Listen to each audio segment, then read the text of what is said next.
My name is Tom Rierick. My wife, Jean, and I recently took a 16-day tour of Patagonia, the southernmost part of South America. This is a short video to give you some idea of what we experienced. We flew from Atlanta, Georgia to Buenos Aires, Argentina. It was about 10 hours. We had an 8-hour layover in Buenos Aires before another 3-hour flight from a different airport to Iguazu. It was brutal but worth the effort. Iguazu is the widest falls in the world.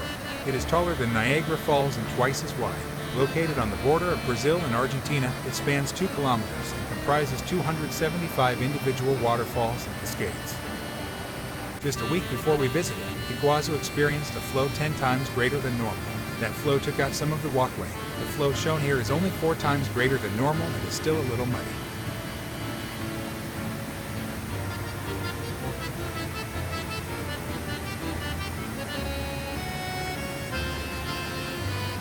This is my wife seconds before she fell backward into the rapids.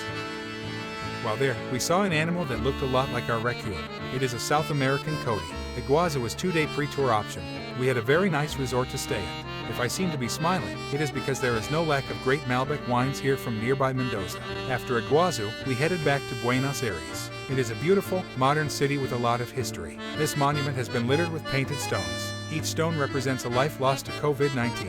La Boca is a colorful bohemian neighborhood of Buenos Aires. We were warned not to leave the confines of the commercial area.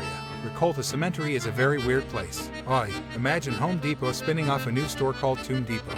We visited the lovely parks and gardens of the bucolic Palermo neighborhood. The Park Palermo is known for its rose garden.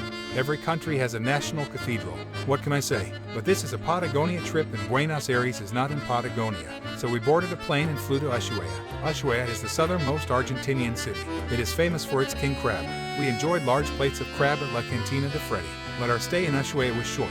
We boarded our ship, Ventus Australis, for a 5-day cruise. Our ship cruised to Cape Horn. This is the spot where the Atlantic and Pacific meet, a sheer promontory that rises some 400 feet from the roiling waters. A fabled sailing icon, Cape Horn marks the southernmost point of the South American continent. For trips from the ship, we used Zodiacs, inflatable motorboats. I was impressed with the safety and efficiency of shuttling us from the ship to shore. We visited Pia Glacier and Wulea Bay and a lot of other glaciers. We hiked a lot. We got at least 10,000 steps in every day. The views were just incredible. We sailed the Strait of Magellan to Magdalena Island. We walked among an immense colony of Magellanic penguins that coexist peacefully with seagulls.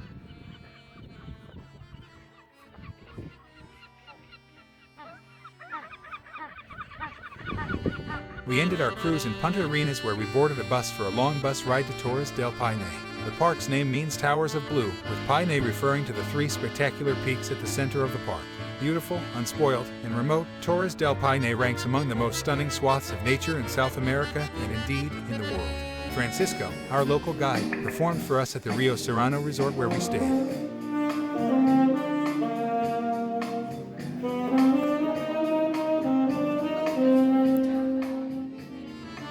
Torres del Paine was cloaked in cloud and mist for the first 2 days. Finally, on the last day, it revealed its magnificence. We saw guanaco, a camelid native to South America and closely related to the llama. On the bus drive back to Punta Arenas, we would spot reeds, large flightless birds native to this area.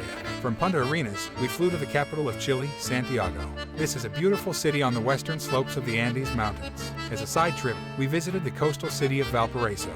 Since its founding in 1536, this city has weathered natural disasters, fires, and pirate raids to become Chile's main port.